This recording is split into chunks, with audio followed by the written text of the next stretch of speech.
Today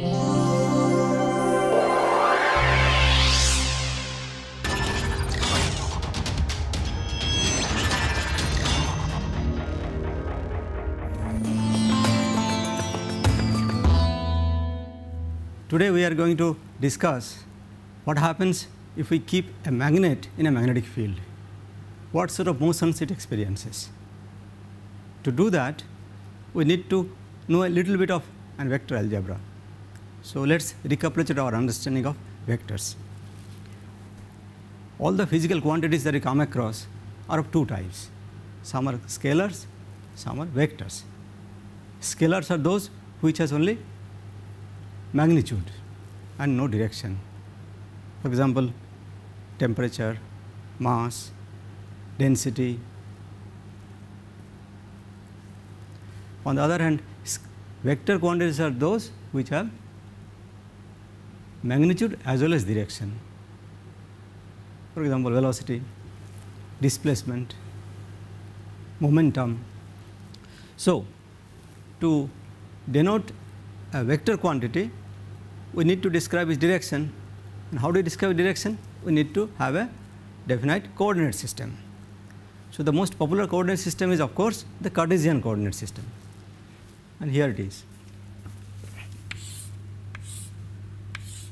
This is x, y and z.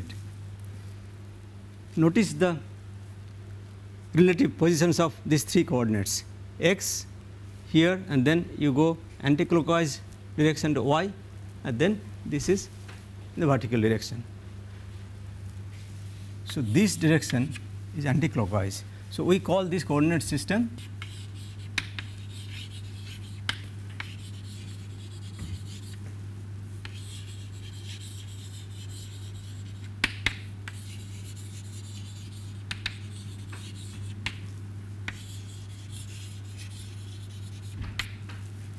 by no means this is the only coordinate system possible. There are many others, but this is very common. What do you call a right hand coordinate system? If you hold your hand this way and bend these four fingers so that it goes from x to y, then the thumb points to the z direction. That is why it is called right hand coordinate system. Here we define a unit vector in these three directions I, j and k. Magnitude is 1 and directions are along x, y and z direction. So, in terms of this, I can write any vector, let us say vector A,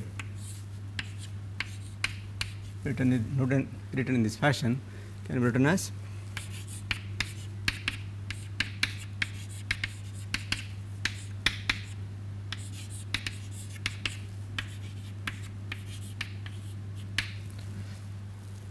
where Ax, Ay, Az are the three components. So, I could have another vector B, for example. So, which could be similarly written as I Bx, J Boy, K Bz. So, addition of vector gives another vector which is defined to be vector where the components are added. So, this sum of the two vectors will be a sum of these two.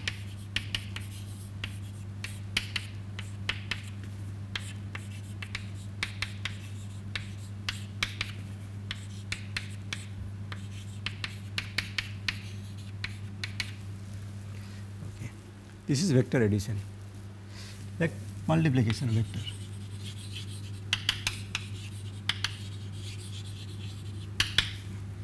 Multiplication is defined two ways. One is called scalar multiplication, where the resultant is a scalar quantity. We write in this fashion: A dot B is defined to be Ax Bx plus Ay By AZ BZ. Here we call it also a dot product because we use a dot symbol to write this. So we can call it scalar product or a dot product. Here this is also given by this vector, let us say A and vector B. If this angle is theta, then this is given as magnitude of A, magnitude of B times cosine theta. The magnitude of a vector is of course a measure of the length of this. This is the magnitude of this, and this is similarly the magnitude of B. And magnitude is defined is this, defined by ax square, ay square and az square.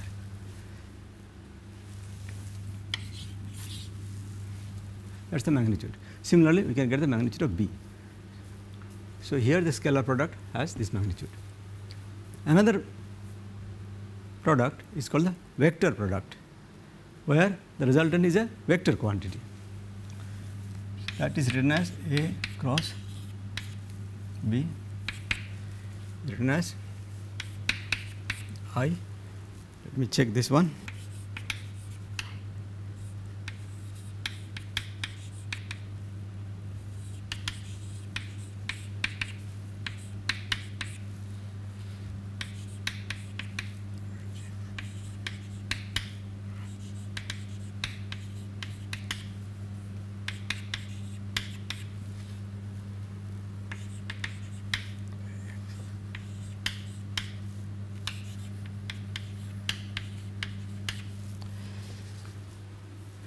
So this is the vector product. It is also called a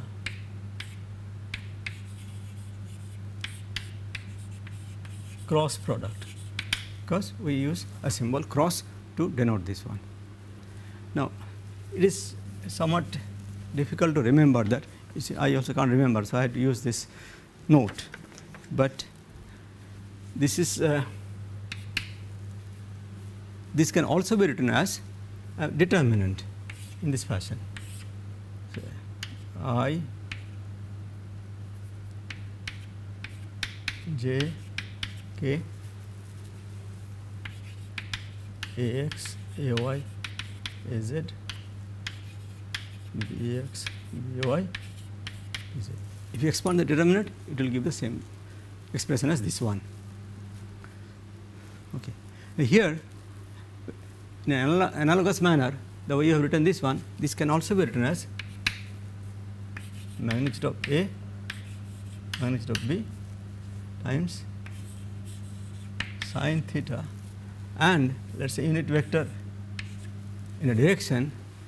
This direction is defined to be the direction which is perpendicular to both vector A and vector B and follows the right hand rule. So this is A, this is B, and this is theta. So if I use my right hand this way, so this angle, this is the unit vector pointing in this direction. So when you go from A to B in the right hand fashion, then the direction which is perpendicular to both A and B is the direction given by this. Naturally, if I change the direction of the multiplication, make it B cross A, then I should go from B to A, so it comes in this fashion. So this will therefore be equal to minus of A cross B. So you see in a vector product, the order is important. Okay. With this background now, let us try to see what happens if we place a magnet in a magnetic field. So here, this panel A shows a magnet. It is a magnetic moment shown by the red line and with the letter M. This is the south pole and the north pole. So this is, let us say, it is held at this pivot here. Now, if I place this magnet in a magnetic field given by the black lines and the letter B, and it is tilted at an angle, then what happens? This will try to orient itself along the direction of the magnetic field, so that the north pole points towards this direction, south pole points towards this direction. That will be the minimum energy. To do that, it has to experience a torque, so that this can rotate this fashion. Okay. So, a magnet of this kind, a bar magnet, when placed in a magnetic field, will experience a torque.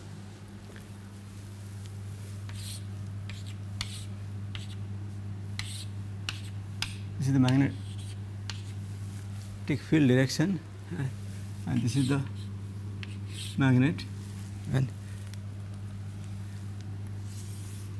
this is the magnetic moment. So, the torque will therefore obviously depend on the strength of this magnetic field and the strength of the magnetic moment, and which way it is going to rotate is given by a vector product. So, I write torque, vector quantity is written as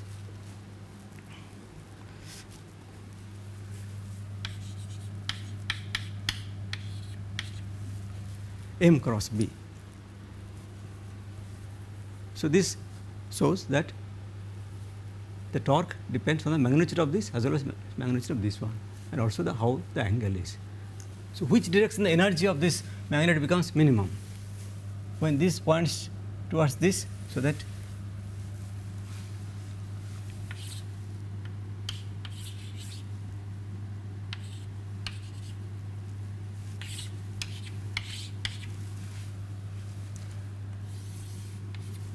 this magnetic moment points in the same direction as this magnetic field direction here, and the maximum energy will be when in the opposite direction.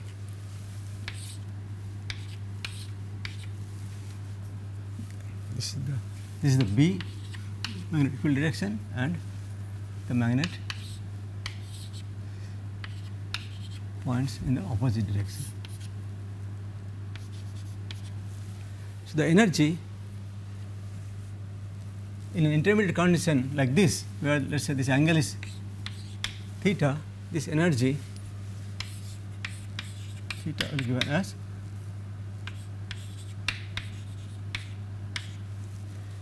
B dot L. Why is this so? It's easy to understand that this is nothing but magnitude of B times cosine theta. So, when theta is 0, which is this, and here theta is 180 degree. So, cosine theta gives you the -1. So, this energy becomes maximum and this goes minimum, which is understandable why it should be so. So, importantly that if I start with an arrangement of this kind, then let it go, then it will try to come to the minimum energy configuration, which will be trying to align in this fashion, but then because it comes here, it also acquires certain kinetic energy. So, it will not come to a rest, it will go beyond this. Then when it comes away from the equilibrium position, the torque again will act in that direction such that it brings it back, in the sense it will go back and forth. So, this is shown in this panel C here. So, this bar magnet is going to oscillate back and forth if it is starting from an arrangement of this kind given in B. So, I have an animation here to show that. So, this magnet is kept in a magnetic field B and pointing at an angle to start with. Now, let us see how it looks.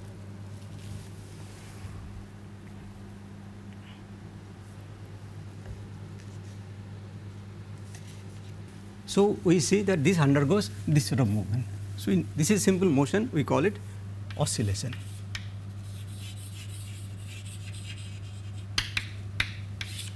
So, a bar magnet kept in a magnetic field will undergo to and fro motion, which is oscillation of this kind. Now, what happens if this magnet is not really a bar magnet that we have, but the magnet of elementary particles like electrons or protons. The magnetic moment comes from its motion of orbital in nature or spin angular momentum.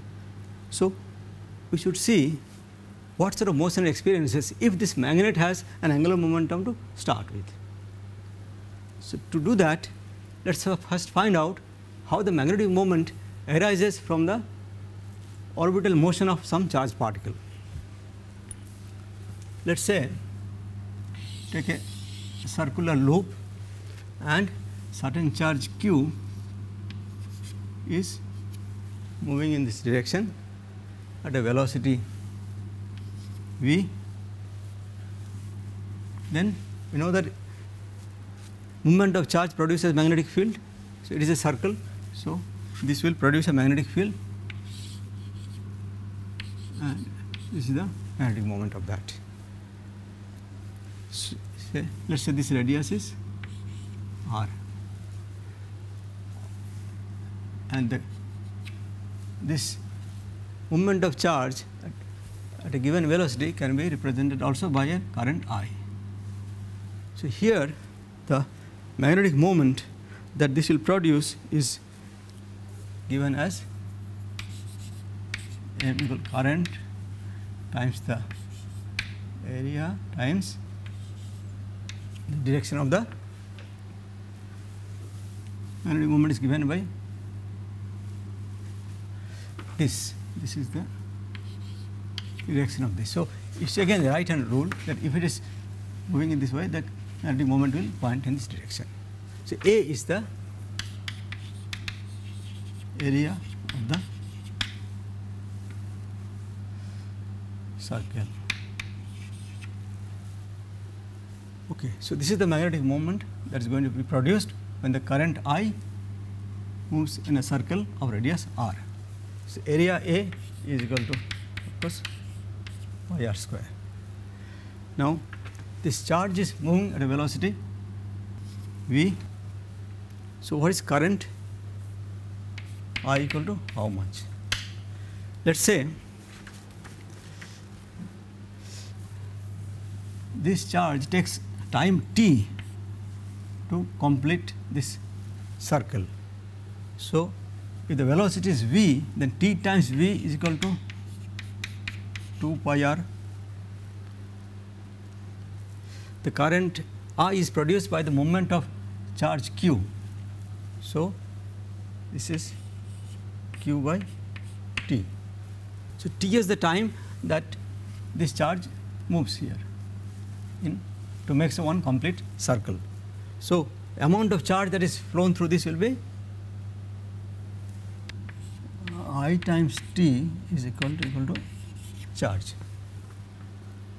because this is current is nothing but charge passing at unit time. So, this times this gives that.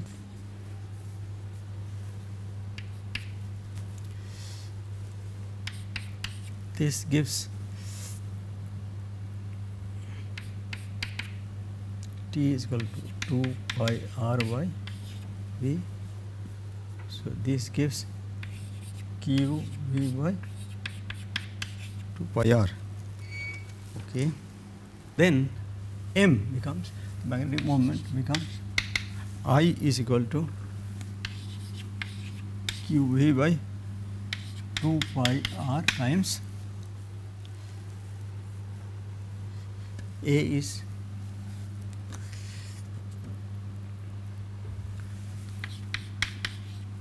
pi r square times the in direction of the unit vector here. So, this is equal to q v r by 2 times n.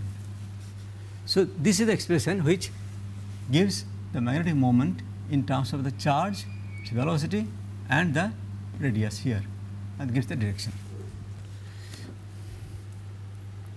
Now, if the charge happens to be the charge of an electron, that is electron is moving in this fashion, then the q becomes the negative charge of electron. So, magnetic moment m is given by minus e v r by 2 times This is the magnetic moment now. Now let us try to relate this magnetic moment to the angular momentum of this charge. So how do I do that? The same way. So this is moving at a velocity v is the direction. So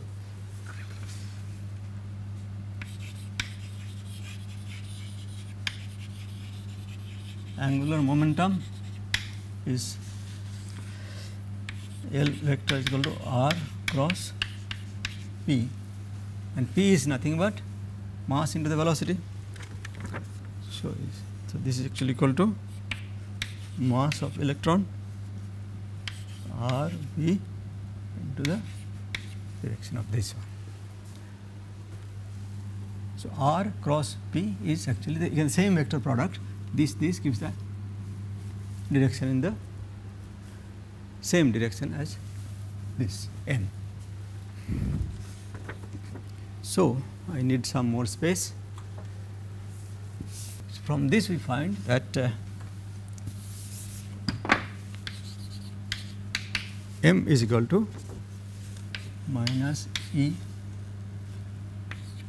2 me by L. So this now connects the angular momentum of electron to the magnetic moment it produces. This is the relationship we are trying to arrive at. Now in quantum mechanics, the angular momentum L is actually measured in units of h by h cross, which is actually equal to h cross is defined to be h by 2 pi. So this is the unit of angular momentum. So this L, I can write it as some dimensionless operator L times the unit of angular momentum is this. So in that unit now, this m can be written as E h cross by 2m by L. So here these are all fundamental constants. So this constant is called the Bohr magneton, which we have used earlier, Bohr.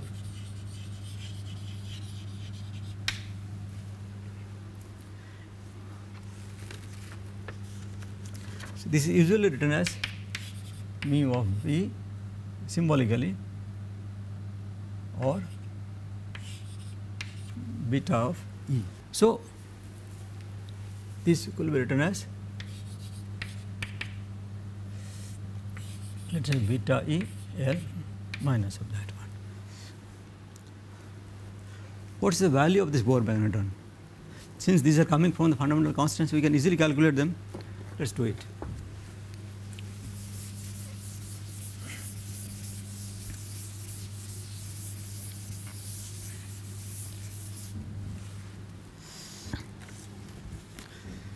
Electric charge E is 1.60218 into 10 to the power minus 19 coulomb.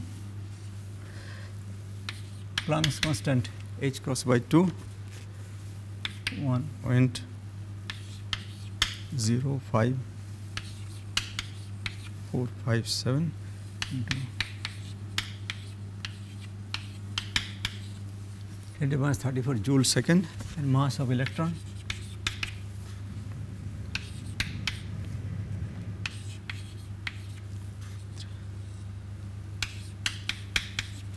(10 to the minus 33 kg).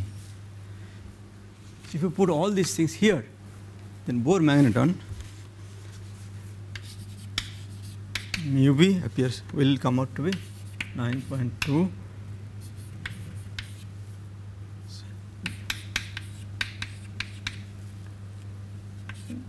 joule coulomb second by kg. Joule coulomb second per kg.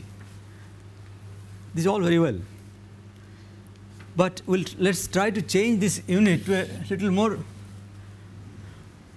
should I say, so quote unquote usable unit, which will be proving very convenient for us. Okay. So, for that we do some dimensional analysis. Okay. Dimension of charge, ampere. How do I write ampere in terms of some other quantities? For that, if electric charge moves in a magnetic field, that electric charge experiences certain force. That force is called Lorentz force.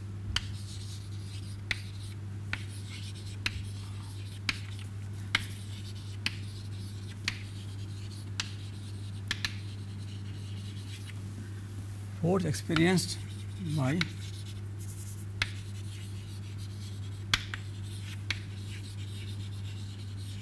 moving charges in a magnetic field is the Lorentz force. Now, the expression is this: force experienced by the moving charge is given as the charge moving q, velocity, and the magnetic field cross product of this one. So, here the dimension of force is Newton, which is kg meter and second inverse square. Charge q is coulomb, which is ampere second, because current is nothing but charge passing per second. So, charge becomes ampere into second. Velocity v is meter per second. So, what we have here, the force dimension is equal to dimension of this and this. Magnetic field dimension we keep it as it is. So, this gives me the kg meter and second square. This unit, which is the force, is equal to charge, which is ampere second,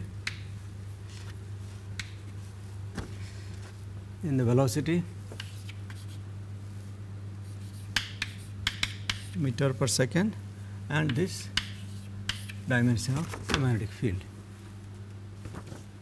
So, this gives me the dimension of the magnetic field in terms of more familiar units.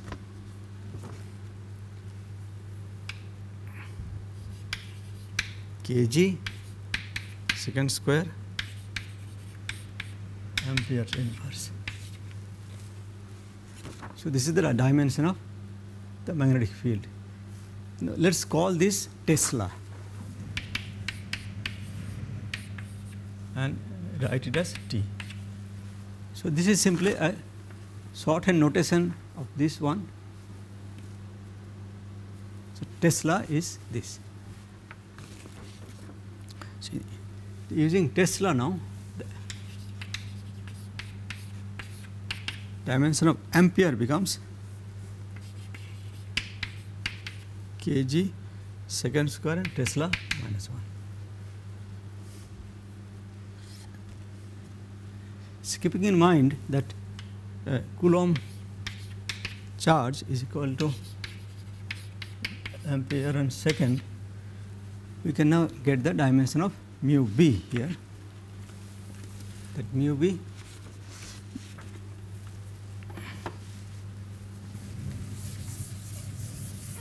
we saw the dimension of Bohr magneton mu b is given as Joule Coulomb second by kg. Now, if we replace the dimension of charge by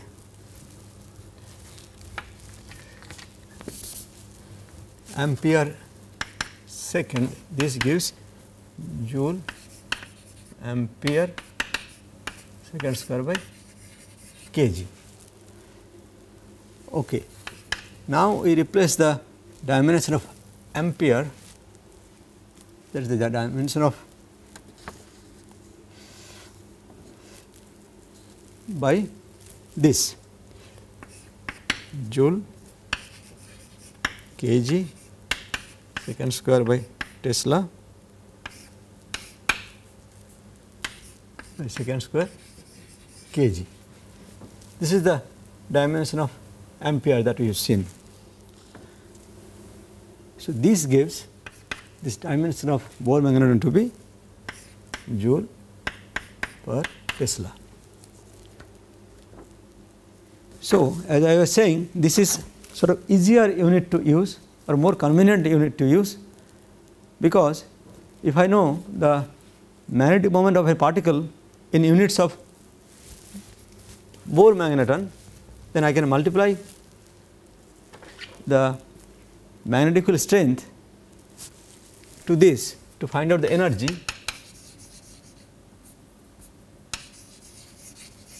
in joule, because joule per Tesla is here. So, if I multiply by Tesla, I get the energy in joule very easily. Now, this Tesla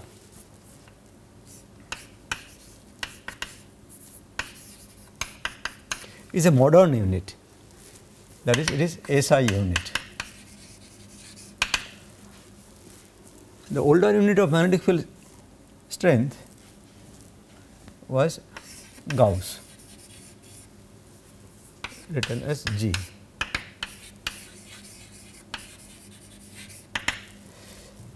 And the relation between the two is 10 to the power 4 Gauss is 1 Tesla. As the Tesla is a modern unit, it is expected that everybody should use it as much as possible, but scientific literature has usage of this as well as this one. So, we will continue to use both of them interchangeably in our lecture. So, this also is equivalent to saying that 10 Gauss is equal to 1 millitesla. Hyperbaric coupling constant, for example, are denoted as either millitesla or Gauss.